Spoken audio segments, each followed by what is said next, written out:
باش نكون واضحة معاكم وما تنتقدونيش في التعاليق. الشعرية، الرز بالشعرية كنديروه مرة في الشهر ولا مرة في شهرين. انا تشهيتها وشاركتها معكم، وكنصيحة راه حتى هي قال عليها وهضر عليها، قال لك ديروا الرز بالشعرية مرة. غادي نديروا بهاد الشوربة ديال الخضار اللي رائعة باللحم، وايضا غادي نديروا هاد الرز بالشعرية كوجبة نظام غذائي صحي للطيبات، اللي حاولنا ان احنا دائما نجمعوا الافكار ديال الدكتور الله يرحمه ونطبقوها على أرض الواقع ونجربوها في صحتنا، والحمد لله جابت نتائج مزيانة بالنسبة لي أنا. فحبيت أنني نشاركها معكم كاقتراح وجبة. الذرة هذا هو الوقت ديالو، تاخدي واحد الذرة اللي كيكون طري مازال طري، قلبي الحبة ديالو تتلقايها طرية كيف ما كتشوفوا، عاد شريوها، ما تشريوش ديك اللي كارمة اللي كتكون نشفات. كنقطع منها أنا، بالنسبة كندير أنا بوحدي نظام طيبات في الدار، فكنحط ثلاثة ولا أربعة الطريفات بحال هكا، والباقي تنغلفو ونديرو في الفريغو.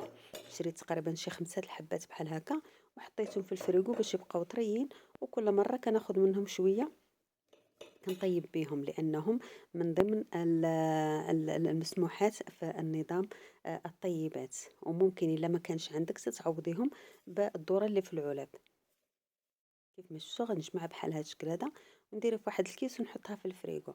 من بعد ما قطعنا هادو غادي ندوزو نحضروا الروز. طبعا اللحم والخضره، اللحم راه حطيته طاب غير الماء بوحدو، خليته حتى طاب، عاد ضفت عليه المكونات الاخرى اللي هي شويه ديال الملحه وزيت الزيتون. هنايا غادي ناخذ شويه ديال الزيت، غادي نحمر فيه الشعريه هو الاول، عاد غادي ندير عليه كاس تقريبا ديال الرز اللي مغسول وناشف، وغادي نخليه يتقلى شويه، يسخن شويه. غادي ناخذ شويه من هذاك لاصوص اللي طيبت فيه اللحيمات مع الذره، ومن بعد نكمل بالماء عادي اللي ديجا طيبته حتى هو كان غليان. غادي نخلي دائما كيكون شويه الماء مغطي الروز مزيان، ونخليه بلا ما نغطيه، كنخليه ما نحركوش بزاف، كنخليه العافيه مجهده عليه ونخليه يطيب. من بعد ما طاب اللحم مع الذره غادي نضيف البطاطا وندير معاها الكورجيت هي الكوسه. ما ديروهاش يوميا، انا راه ما كنديرهاش يوميا، واخا غادي يجيكم الفيديوهات مقاربين، ولكن راه درتها من مورا سيمانه ولا 10 ايام. وغادي ندير عليها الملحه وغادي نسدها ونخليها الخضره ديالي كطيب. الروز كنخليه حتى كينشف، مازال ما كنحركوش بزاف، كنديه ونجيبو بحال هذا الشكل هذا باش ما يعجنش ليا. من بعد غنخليه العافيه شويه مهيله حتى كيوصل لهاد المرحله هذه.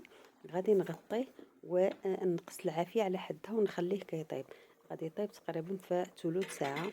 الخضره حتى هي راها طابت، الروز عندي هو طاب. ضروري ملي كتفوت ربع ساعه ولا ثلث ساعه كنحركو ونغطيه ونخليه مده ديال 5 ديال الدقائق باش هذاك الصهد ديالو او البخار ديالو هو اللي يطيبه. كنقدموا الطبق ديالنا، كيجي لذيذ كيجي بنين. كنغيروا في التحضيرات ديالنا بنفس المكونات، وكنقدموا اطباق شهيه ورائعه. الرز بالشعريه ما ديروهش شي مره، دائما ديروه مره. كنديروا حبه وحبه، كنديروا بلسان الطير، كنديروا هذا كله كلام ديال الدكتور ماشي كلامي انا. كنتمنى لكم دوام الصحه والعافيه، وما تنسوناش من الدعاء.